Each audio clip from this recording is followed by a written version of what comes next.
The name's Nihilus. Just Nihilus. Hello and welcome to What's Up Punk, where we take a look at the myriad of subgenres underneath the umbrella of punk. Today we're taking a look at Transistorpunk. Now you might be thinking, 1, is it going to do the terrible accent through the entire video? No, of course not.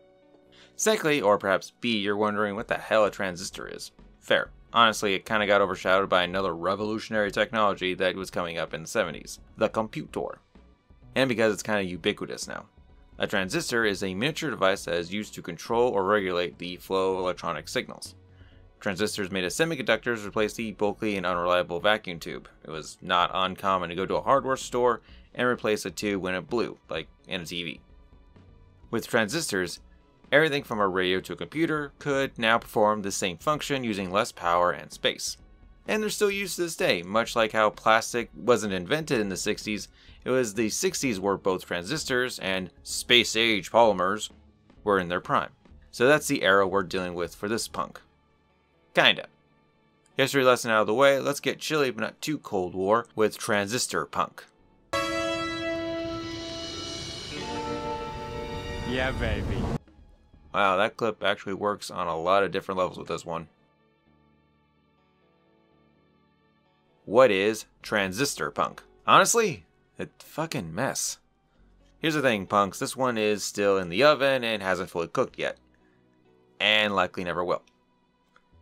If you want me to give you the same answer you're going to get from every other video listing insert number of punk genres you don't know here video, it is a sci-fi story that revolves around the transistor tech and retro style of the 1960s, pertaining mostly to the early days of the Cold War. By sci-fi, they mean, well, Q. Wrong Q. The quartermaster for 007. Q and his litany of spy gadgets, or the offerings of the Batcave. Wrong Batcave. The Adam West Batcave. Dude, Reggie, what the hell? Tighten it up. Anyway. That's the normal answer, but despite what some people say, I don't just do a quick Google search and sprinkle in some sarcasm and call it done. I delve as deep as I can and I hit some stuff. One being psychedelic punk. The embracing counterculture movement, mind-expanding substance and surrealist design elements set mainly in the 1970s. Yeah, that's not a thing. I'm sure you've seen on a listicle, but just that, a number on a list. No one can give me an actual example except a shorthand for Philip K. Dick books. A, that's what transistor punks also say. On more than one occasion, someone told me it was just a shorthand for PKD books. B, or possibly 2, Dick lends himself to a lot of genres. Far as I can tell, psychedelic punk is a music genre. Expect that video eventually. However, the concept of psychedelic punk lends itself to a Cold War era paranoia of transistor punk.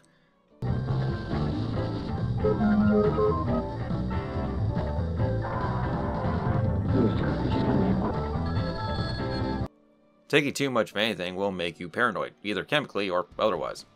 This would work great against the backdrop of government paranoia. It also lets me talk about more stuff than 60s era James Bond and the Batuzzi. The Silver Age was wild, kids. That's what transistor punk is, the early days of the Cold War mentality and fashion from the 60s to 70s, taking on spies for spies, using space age tech. Yeah, sure, space age, right. To engage in watching each other and engaging in sabotage. As Gibson once said, the streets find a use. It's not just the CIA, MI6, or I'm not even going to try to pronounce that, taking jabs at each other or proxy wars. It's your dealer on the street, the paranoid burnout that sees an insect ball of eyes listing off his sins in the corner, tapping phones and watching his place, his dealer's place, and your place. With surveillance tech no smaller than a button. It's the GI that comes back from the war with a different mentality than he had going in, and the thieves watching them all. Quis custodiet espos custodius. Everyone. Everyone watches everyone. And if I'm wrong, expect a formal apology when I do get to psychedelic punk. Now, why did I say this one's never really going to fully bake? Atom punk works better for the Red Scare because it's an actual firing war that shapes the world around it, leaving this genre that does the spy versus spy game primarily out in the cold. Technology. Holy transistors. Let's go. Yeah, tech. Right. Okay, it's so lame. I'm sorry, this is 150% my thing. It's just, Okay, Double O, I have a spectacular watch that can act as Giga counter. Send text messages to your handler. Take photos and video as a compass. What? What is it, Agent? What? No, super impressive. It's... My Corpo watch can do all of that as well. I got for like $50. Can it be a bomb?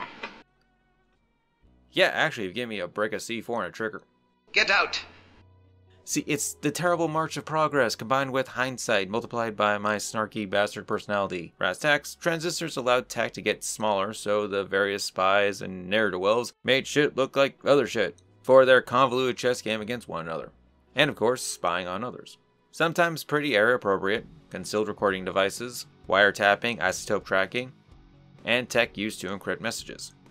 Then we get into the more fringe, like holoscanners or scramble suits from Scanner Darkly, to the actually pretty cool. It's a bat, it's a sports car, it's a plane, it's a supercar! Even if some aspects are a bit banal now.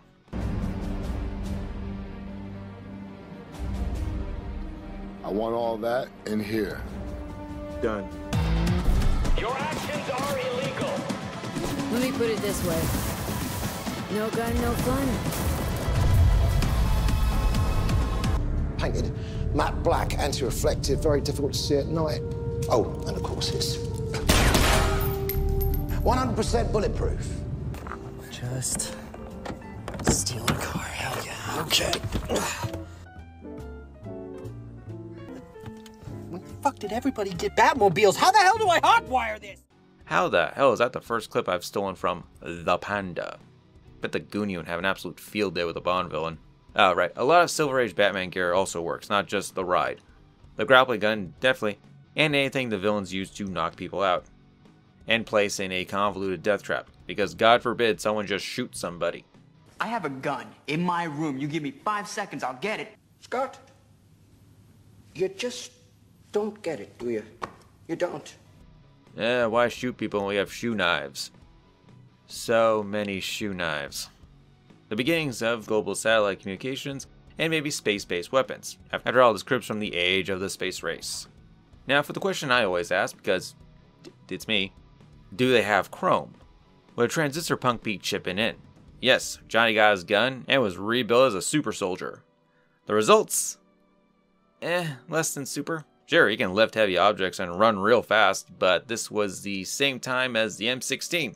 Either by installation error or bad product, you can go from Johnny Silverhand to Johnny No Hand real quick. Backed up by supercopters or drones made by Howard Hughes.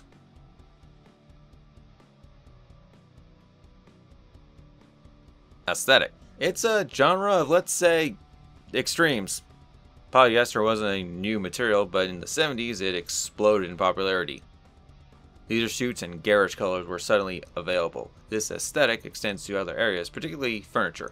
Garish colors were all the rage, particularly in oranges, yellows, and golds.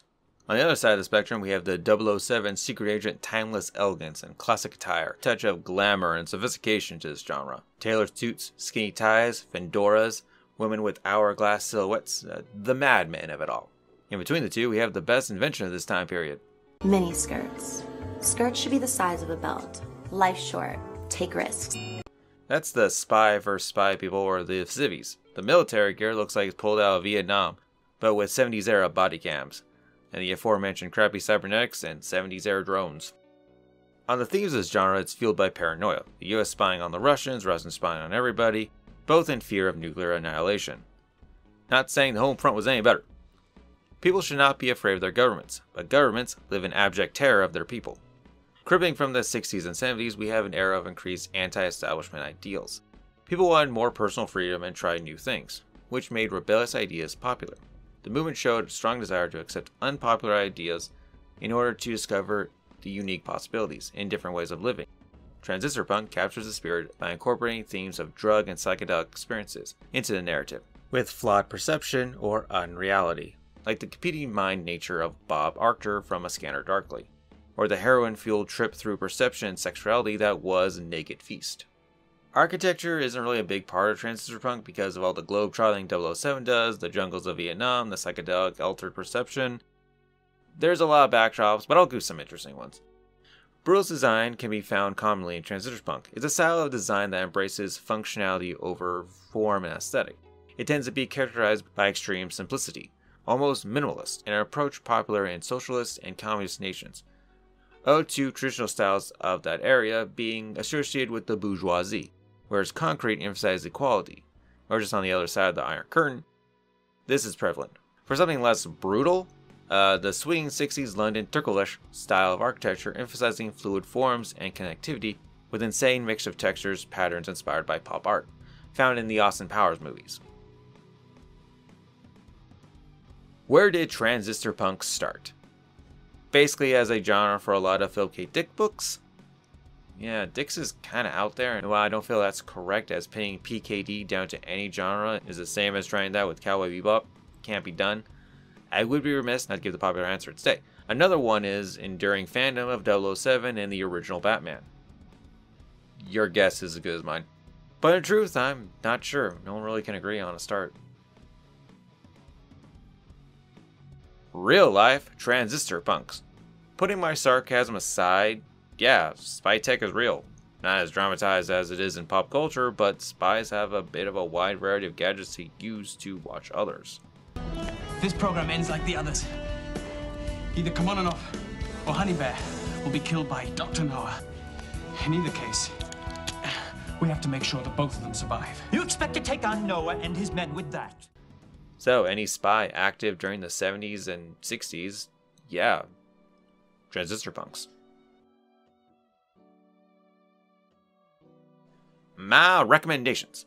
Goldfinger. Pros. This is definitely the best of the Sean Connery era of 007.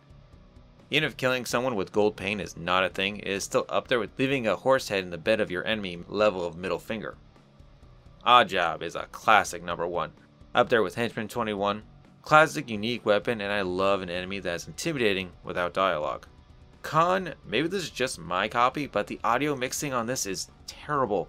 The score is intrusively loud, while everyone sounds quiet, but the sound effects are really loud. I was adjusting the audio through this whole thing, and every other 60s era Bond movie I watched for this video.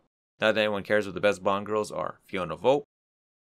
James Bond, who only has to make love to a woman, and she starts to hear heavenly choir singing.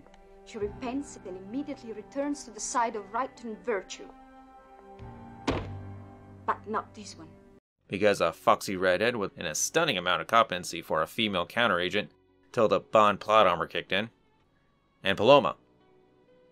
Because.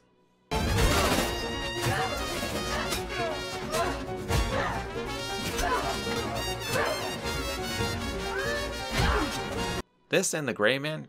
Damn, as soon as we can, make that John Wick spin-off with her. I know. I've done 3 weeks training. Archer. I'll admit, I haven't seen a lot of Archer post-coma, but the seasons before getting Sunset Boulevarded, this one was one of my favorite shows. Archer and the rest of the ISIS agency go on anachronistic Cold War-esque missions. Its hallmarks include heavy reference jokes, rapid-fire dialogue, and meta-commentary, but never getting too meta. With Krieger giving out spy gadgets, Duchess here being the man every woman wants and every man wants to be until you get to know him. Like the most competent spy on the team, Lana Kane, his on-again, off-again girlfriend. Pam is the best character with a lot of talent and charisma that just needs to be focused appropriately. That's why I really like the show. No one here is incompetent. They're all very competent. It's just they lack the motivation, maturity, get sidelined by emotional baggage to truly be great. Or as Sterling would put it, pretty much my whole life, pretty much right up until this minute, my default setting has been half-ass. But that was before I had a child you threatened to harm. A Scanner Darkly. Movie, not book. But if you do want to have the unabridged story, I can't gush enough about the audiobook read by Paul Giamatti. One, the opening music is just fire.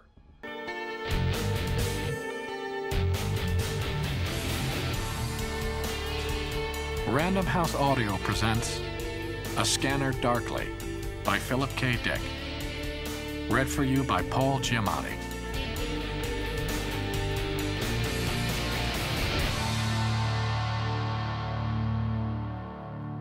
And 2, Paul plays Selwyn High really well and does a great job playing multiple characters, giving everyone a distinct voice. I like him so much that I wish he had casted him as James Barris in the movie. Anyway, the story. The United States has lost the war on drugs. Substance D, a powerful drug is causing bizarre hallucinations, has swept through the country. Approximately 20% of the total population is addicted. In response, the government has developed a pervasive, high-tech surveillance system and a network of undercover officers and informants. Bob Archer is one of these undercover agents, assigned to immerse himself in drugs underworld and infiltrate the supply chain. He has two drug addict layabout roommates, Luckman and Barris. The three spend their time taking D. Since going undercover, Archer himself has become addicted to substance D, buying from Donna, who Archer hopes he can purchase enough D from, so she'll be forced to introduce him to her own supplier. When Archer's boss starts looking at Archer himself and his associates more closely, planting surveillance tech in their own house fuels his paranoia and increases his intake of D, frying his wetware. However, you're only paranoid if someone isn't out to get you. And someone is definitely after Bob. Won't spoil the details, but the movie cuts down a lot of the fat from the book. Listening to the audiobook sometimes felt like I was the only sober guy in a room full of impaired people. And that works better for a 2-hour movie than it does a 7-hour audiobook. Also, just an all-star cast.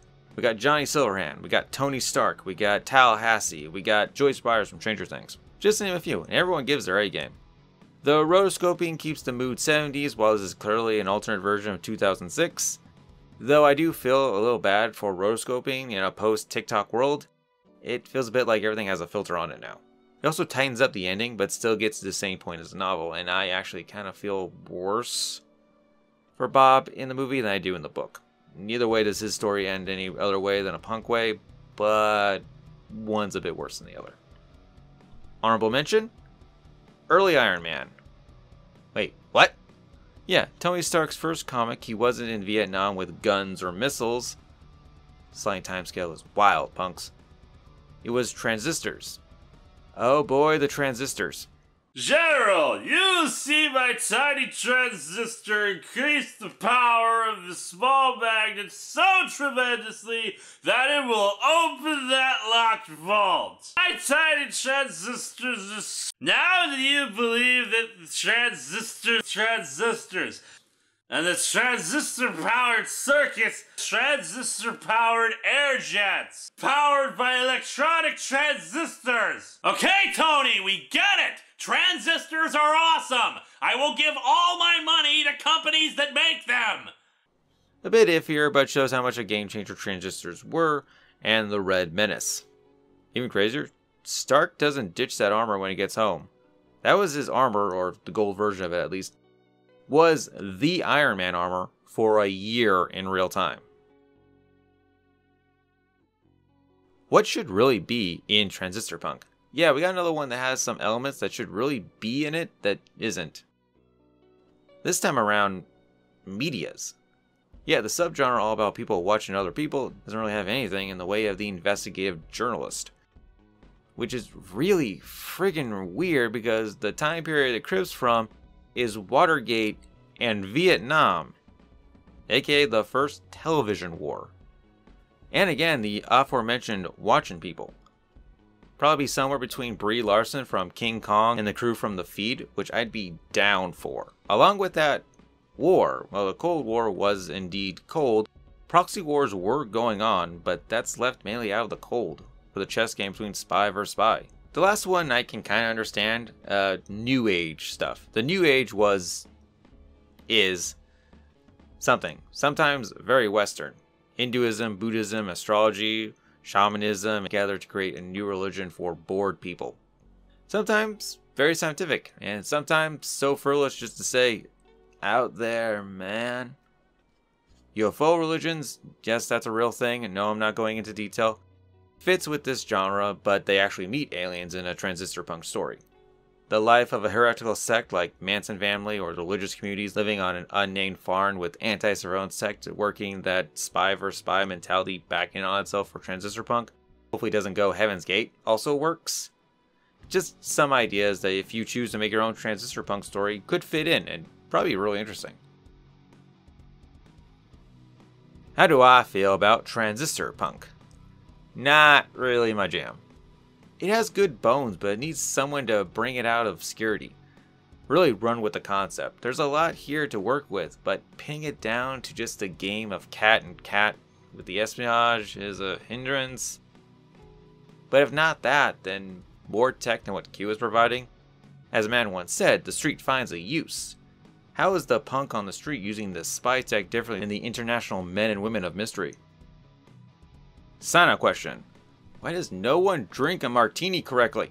A medium dry martini, lemon peel, shaken, not stirred. Vodka? Of course. Martini. Gin, not vodka, obviously. Stirred for 10 seconds while glancing at an unopened bottle of vermouth. No, you both got it wrong. A proper martini, is 2 to 1 either gin or vodka. But let's all be real honest with ourselves, you're not Churchill. Vodka. Chilled with vermouth. Not looking at the bottle, not fist bumping the bottle. Again, you are not Churchill. Put in the vermouth with either a lemon twist or a cocktail onion, never an olive. If you're taking it shaken, congratulations, you just watered down the drink for the bar. Drink with class, or drink a whiskey neat. It's much easier. Well, this has been What's Up, Punks. Till next time, I'll see you in Dogtown, punks. You know it, you love it, here's the spiel, let's do it. Hit subscribe to be my subscriber. Hit the bell to get notifications, and hit like to appease the algorithm gods. All fear and praise. Another whatever YouTubes, I'm probably not going to make any money off these videos, so if you're so kind, check out the GoFundMe and Patreon. Links in the description.